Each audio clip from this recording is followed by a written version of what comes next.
Okay, welcome aboard again. I'd like to thank you all for taking the time out to watch the last New York Central video of the Niagara picking up water on the fly.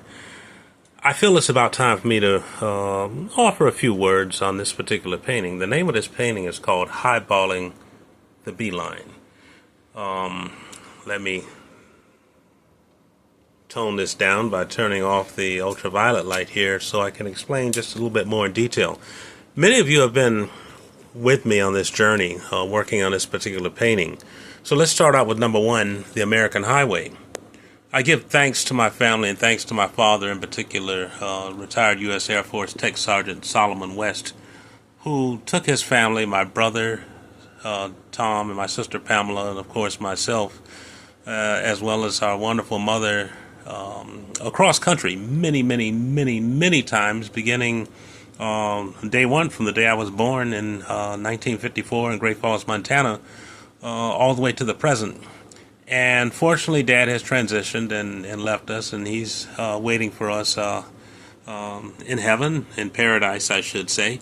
And so with that being said, this afforded me the opportunity as an impressionable young child, growing up totally fascinated with trains. Of course, we lived in England for 4 years, and where my sister Pamela was born. And I became totally fascinated and enamored with railroading thanks to our landlord, Mr. Cowley, who graciously, for 4 years while we're there, took me every day to watch trains on the British main line that was east of our village. It was a double-track main line, and we grew up in Feinstein, Great Britain, which is the name of the village that we lived in, located northeast of downtown London. And I just became totally fascinated with railroading, watching these brightly colored British steam locomotives with names like Sir Walter Raleigh and Queen Elizabeth, brightly polished steam locomotives as they thundered by.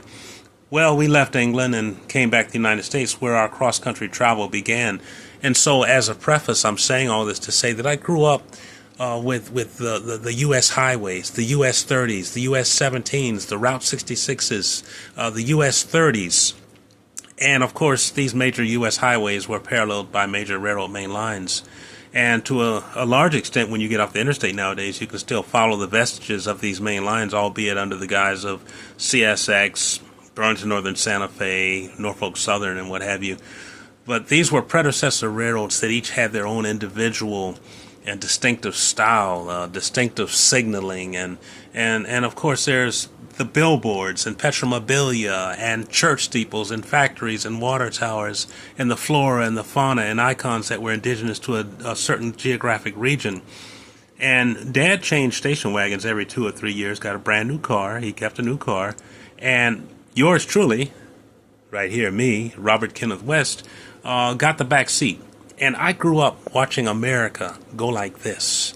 And as I would peer over the seat, Mom and Dad took turns alternating driving, and this is what I saw. I saw the billboards, and I saw the railroad main lines, and of course everything that is associated with North American railroading. So I was very enthusiastic getting this commission to do this painting, which is almost finished. There's some details that I'm working on the draft gear housing of the rear end observation car, the Southwest Limited, tearing up the main line, headed eastbound.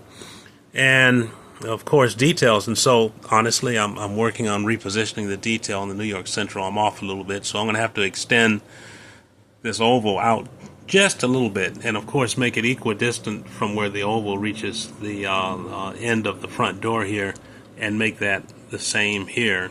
And so it's going to involve just a little bit more work.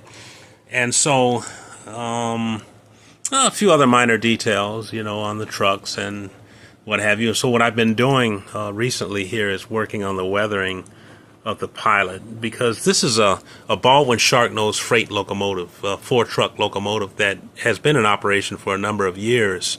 And, of course, it has the associated road grime on it, although I took artistic license to highly polish the builder's plate there, as well as a few other things. Let's turn the magic wand on again. Of course, I'm highlighting the number boards and, of course, the headlights and the marker lights. And of course, one of the final touches is yours truly. I'm actually going to be the brakeman slash fireman up in the cab of the locomotive. And, of course, the engineer is waving to the farmer. So this is a painting about Americana. And for that reason, I used artistic license to place the John Deere, I believe it's a Model D tractor that's circa 1954. And as you can see, I still have to put in some of the details. I just kind of etched things in with a charcoal pencil prior to completing the painting. And of course, this is jointed rail, and well, there's a little bit more to be said, but I just want to leave it at that. And I just wanted to briefly explain what this painting is all about. Of course, this will be produced as a limited edition print, and there will be a 2-page, perhaps a 3 or 4-page manuscript that will go along with the print or the reproduction on canvas to explain in detail and reiterate what it is that I'm saying now. Now, as a railroad artist slash illustrator, I'm probably more of a visual historian than anything else, because it's very, very important to cross the T's and dot the I's.